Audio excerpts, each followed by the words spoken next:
আসসালামু আলাইকুম রহমতুল্লাহ বরকাত। আসছে পহেলা বৈশাখ। এই দিবসকে কেন্দ্র করে আমাদের দেশে অত্যন্ত গর্হিত কাজ হয়।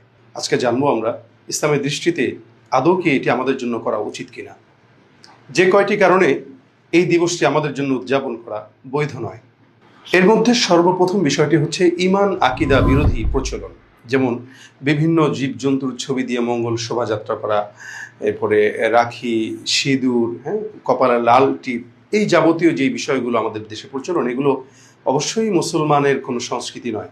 রাসূল সাল্লাল্লাহু আলাইহি ওয়াসাল্লাম বলেছেন, আল্লাহ পাকের নিকট তিন ব্যক্তি সবচেয়ে বেশি জঘন্য। এর মধ্যে অন্যতম হচ্ছে যে মুসলমান হয়েও বিজাতীয় সংস্কৃতি লালন করে এবং অনুসরণ করে, পালন করে।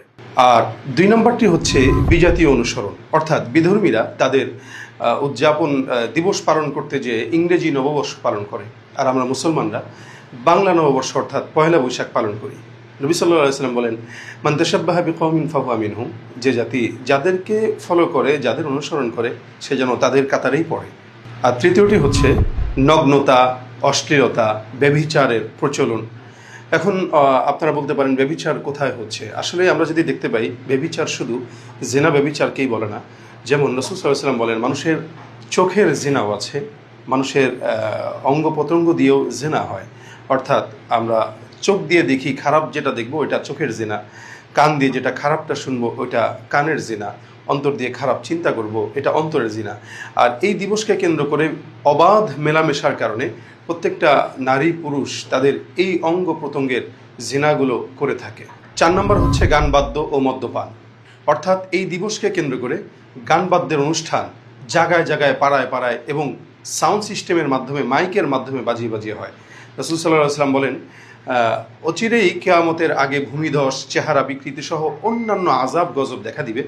সাহাবারা জিজ্ঞাসা করলেন, ইয়া রাসূলুল্লাহ, এটা কবে দেখা দিবে? নবী বললেন, যখন গান বাজনা, মদ্যপান এগুলোর ব্যাপক প্রচার ঘটবে, তখন আল্লাহ পাকের তরফ থেকে এই আযাব আর গজবগুলো নাজিল হবে।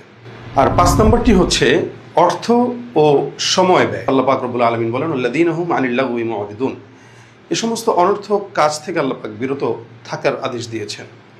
তাই আসুন, আমরা মুসলমান, আমাদের একটি সংস্কৃতি আছে।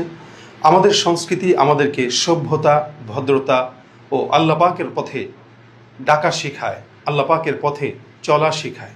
আসুন আমরা আল্লাহ রাসূল সাল্লাল্লাহু আলাইহি ওয়াসাল্লামের পথে চলি। এই দিনকে কেন্দ্র করে আমরা হারাম পথ থেকে বাঁচি, হারাম কাজ থেকে বাঁচি।